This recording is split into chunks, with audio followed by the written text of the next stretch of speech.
Time to do the job. Time to do the job! Behold the jobber of jobbers. Daniel Jobber.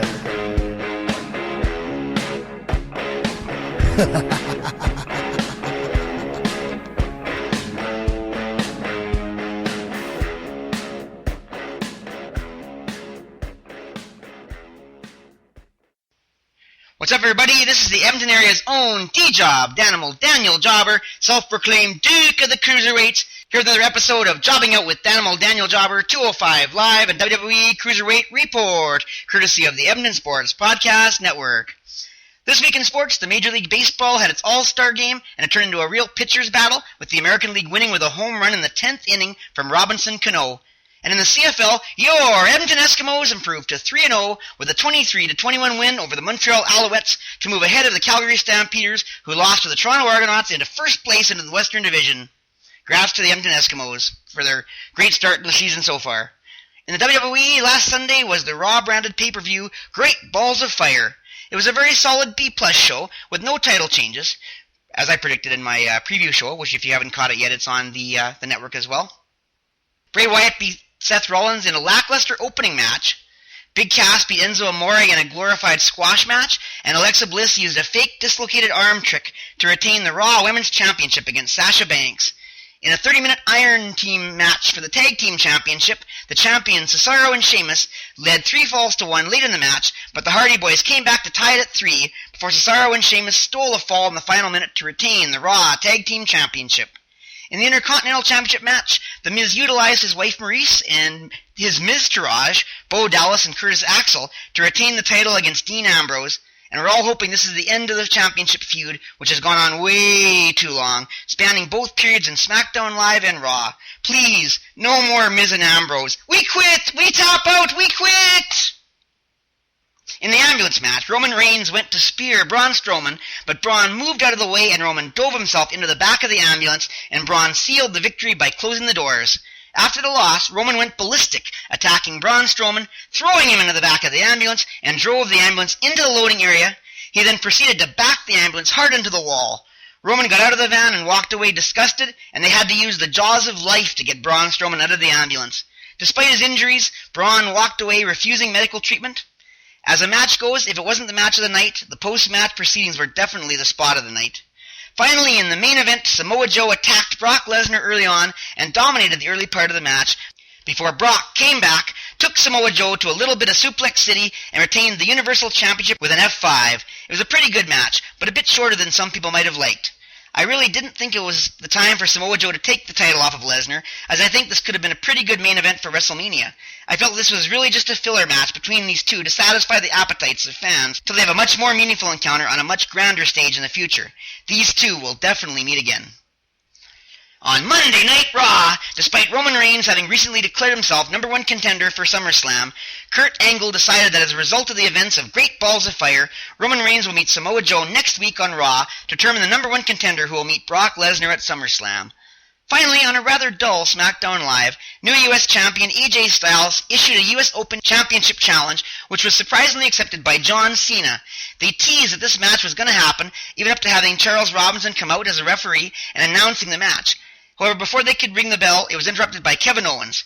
Him and Rusev attacked Cena and AJ, ending the chance of a U.S. title match. Instead, we ended up with a tag team match in which AJ Styles and John Cena beat Kevin Owens and Rusev to close out the show. And now to Cruiserweight action.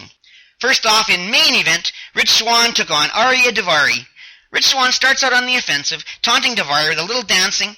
Daivari gets a little revenge, not much later though, when he surprises Swann on the apron and pulls him hard face first into the corner ring post. Daivari then dominates for a while, failing to get a 3 count on one occasion, but then puts Swann into some strange standing scorpion lock, trying to make him tap out. Swann crawls to get to the ropes, and Daivari pulls him back into the center of the ring, but Swann manages to pull him over into a leverage pin in the process for a 2 count. Swann follows it up with a vicious kick to Daivari's face and goes unoffensive for most of the remainder of the match. Daivari does surprise me one final time when he hits a nice attack from the top turnbuckle after putting Swann on the mat with an inverted DDT and gets a 2 count. However, immediately after that, Swan drops him with another kick and goes up to the top rope to hit his Phoenix Splash and pins Daivari for the victory. This is a pretty decent match for one with no story.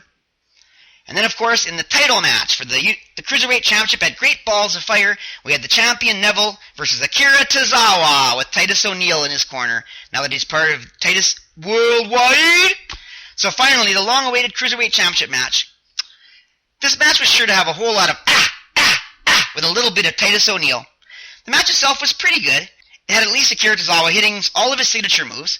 Tozawa starts off hot, as you would expect, but then Neville gets in some hard, brutal moves and slows it down a bit. He ends up throwing Tozawa into a barricade, as he likes to do, before they went to the break. Later on, Neville catches Tozawa off a short top rope springboard vault, but Tozawa counters this into an octopus lock and forces Neville to stumble with Tozawa onto the back of the ropes to break the hold. Neville comes back with a running drop kick, with Tozawa stunned against the ropes. There was some decently audible battle cry chants along with Tozawa, who repeatedly tried to rally the crowd, but I can't say the crowd was overwhelmingly into the match. Later in the match, Tozawa hits a sudden shining wizard, goes to the top rope, and hits his flying senton bomb, but as he tries to get Neville for a pin, Neville rolls out of the ring. When Neville gets back in the ring, he manages to grab Tozawa in the corner and force him to crotch straddle the top rope. As Titus screams for Tozawa to get down, Neville kicks the middle of the top rope, causing the top rope to badly sting the crotch of Tozawa, forcing him to fall into the ring in pain. Goodness gracious, those balls are on fire! The ref keeps Neville away for about 30 seconds as he checks on Tozawa, but Neville does manage to hit Tozawa with one more kick and roll him up for a pin to retain the title. That ending, though. I don't know. I guess it was a good cheap way to play up a Great Balls of Fire theme during the pre-show to get people into the spirit. But it was a cheap victory. Did anyone really believe that a stinging gonad would prevent a person from kicking out of a pin? Anyways, later on in the pay-per-view, you see Akira Tozawa talking about how upset he is and demanding that Titus represent him by getting him a rematch. Then in the Cruiserweight match on Monday Night Raw, we had Cedric Alexander and Akira Tozawa with Titus O'Neil in their corner, teaming up against the Scottish Supernova Noam Darr with Alicia Fox and Neville. This was a pairing of two rivalries here, a way of getting two matches on the show in the space of one, essentially, without either match being identical to the one-on-one matches each of these rival pairs would normally have. This was actually a pretty fun match, and high-paced one at that. It was for a tag team match anyways, but Cedric Alexander's athletic and high-flying, yet brutal moves, and Tozawa's craziness trying to whip the crowd into a frenzy. Alicia Fox got in Cedric Alexander's way once early on trying to protect Noam Darr, but this match was rather one-sided except for a few heel attack sequences from Neville and Darr. This match really showcased Alexander's talent, especially as he showcased how seamlessly he could do those impressive handspring attacks twice in a row, and showed off the height he gets on his top turnbuckle springboard flying clothesline after a hot tag. Unfortunately, this match had another crotch of an ending. Neville knocks Cedric Alexander down, sitting on the top turnbuckle. He then hops up as Alexander finally gets over the pain and stands up, and the two battle for a second on the top turnbuckle. Alexander knocks down Neville, and he lands crotch first on the top rope, just like Tozawa did in the championship match. Cedric Alexander motions towards Tozawa, saying, "Here's your chance for revenge." He tags in Tozawa, and Tozawa tries to get the crowd behind him with his battle cry, and kicks the top rope like Neville did against him, while Cedric Alexander knocks Noam Darr off the apron and hits him with a suicide dive to keep him from getting in the way. While Neville reels in pain on the ground, Tozawa hits him with his flying top turnbuckle senton bomb, and pins the champion Neville for the victory. A pretty good showcase all in all, but I'm sure fans are getting as tired as I am of these crotchety endings. Unless they want to become known as the crotch of the WWE, they need to move on from this. And then we have the big show, 205 Live. Before the show, they show Akira Tozawa on a conference call with Titus O'Neil, getting a pep talk. It's interrupted by Arya Daivari, who hangs up on Titus. He tells Tozawa that unlike his mismanagement, he has arranged a match between himself and Tozawa tonight on 205 Live. Says that Iran has a great wrestling history, with several wrestlers being national heroes. Says that Iran has never had to resort to low blows or begging for rematches. Says to Tozawa, "Have you no honor?" Tozawa stands up and stares him down and says, "Don't question my honor." Daivari says that he plans to dedicate his victory over Tozawa tonight to the great Iranian wrestling hero, whose name I will not try to pronounce. Then the show starts. First off, we have Akira Tozawa against Arya Daivari. Tozawa's early battle cries seem to do a pretty good job of getting the response from the San Antonio crowd. However, it was a really short match, if you can call it that, because just as it looked like Tozawa was going to get the upper hand, Neville comes out from nowhere and attacks Tozawa, giving Tozawa the DQ victory. Neville throws Tozawa into the barricade twice, and then throws him into the ring and puts the Rings of Saturn on him. He refuses to let the move go for a while, and when he finally lets him go, he stands there coldly, staring at his fallen rival. Then they flash to a political segment with Drew Gulak. He apologizes for his indiscretions of that flying move he tried to do 2 weeks ago and calls it a moment of weakness. Says that it won't happen again. He also says that he set up a 2 out of 3 falls match versus Mustafa Ali next week on 205 Live to see whose style of wrestling should be the future of 205 Live. Of course, he thanks the viewers at the end, as usual. Then they recap some of the friendship between TJP and Rich Swann and the tension they've been building up together, and Rich Swann sets to go out for a squash match against local talent Mario Connors. So then we have Rich Swann versus Mario Connors. Rich Swann comes out to his usual, ooh, ooh, can you handle this? Can you handle this? Can you handle this? Ooh, ooh, can you handle this? Before the match starts, out comes TJP to watch the match from the announcer's table. Mario Connors actually gives Rich Swann a pretty good match here. He hits a couple of beautiful agility moves and almost gets a 3 count a couple of times. Of course, in the end, Rich Swann floors him with a kick, leaving him laying in the corner, and he hits his Phoenix Splash for the victory. After the match, and after some of Rich Swann's celebrationary giggity-giggity-goo facial expressions, TJP grabs the mic and says he expected more from the guy that beat him last week. He says he could beat Mario Connors much quicker, and Mario Connors accepts. Then we have TJP versus Mario Connors. This is a very quick match. TJP goes for the knee bar, but Connors rolls him over and comes close to a 3 count upset.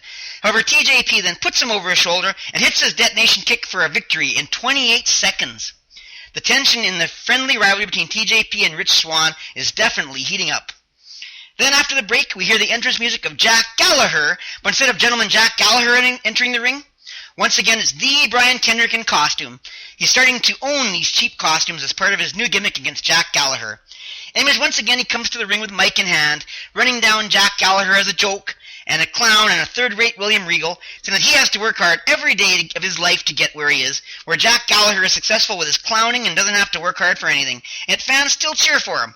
This is a pretty good promo about how hard Kendrick has to work in order to be back in the WWE ring like he is now. Then, as the Jack Gallagher music hits again, and this time the real Jack Gallagher comes out to interrupt the Brian Kendrick's tirade. Jack says that he doesn't need cheap costumes to be successful, as he knows how to fight, having fought from the time he was 16.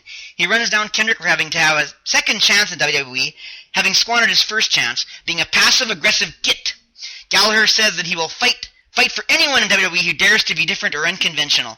Gallagher says that he's earned the right to be on 205 Live and to walk and talk the way he wants because he's able to back it up. He says he's not a third-rate William Regal, but a first-rate Jack Gallagher.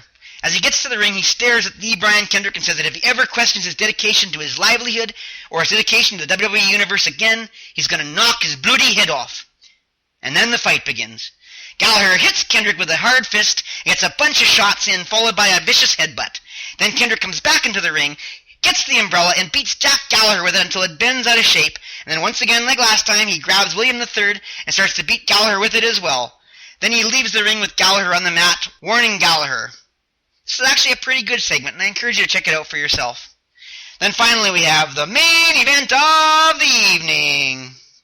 We have the Scottish Supernova, Noam Darr versus Cedric Alexander in an I Quit match. Which the only way to win is to make your opponent say, I quit. This is a dang good match. One of the best matches I've seen on 205 Live.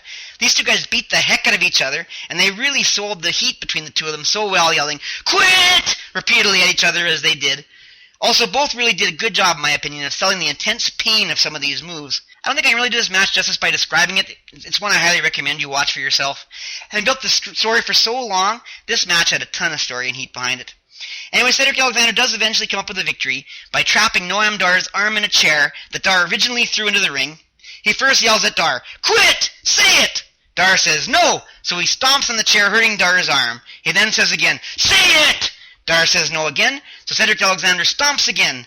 Then he says, this is your last chance! And Darr slaps him in the face, and Cedric says, have it your way! And he stomps repeatedly again and again and again on the chair until Noam Darr screams in pain, I quit! I quit! And your winner, Cedric Alexander!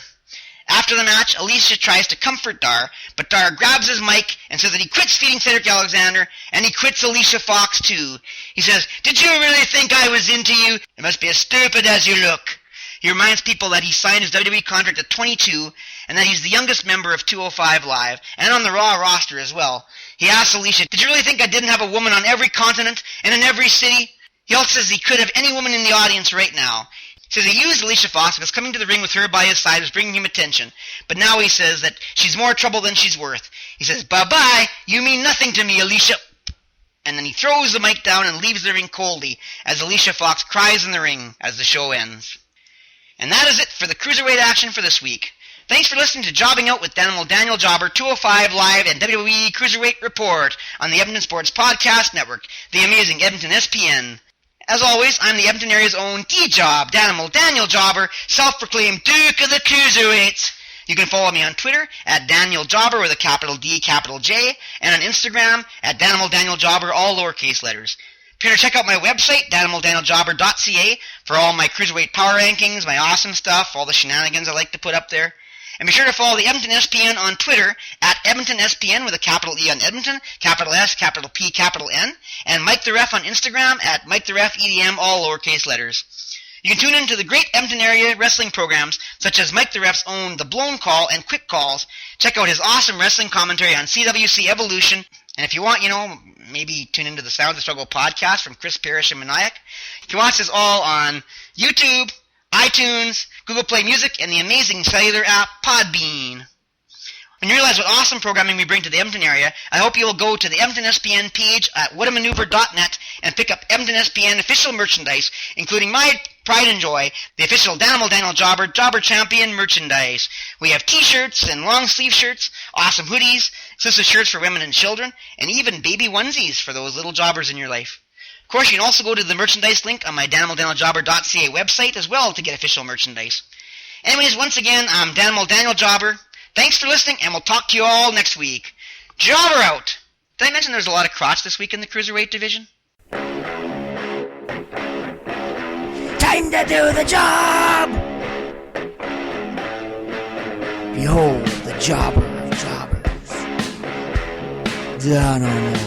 Daniel Jobber.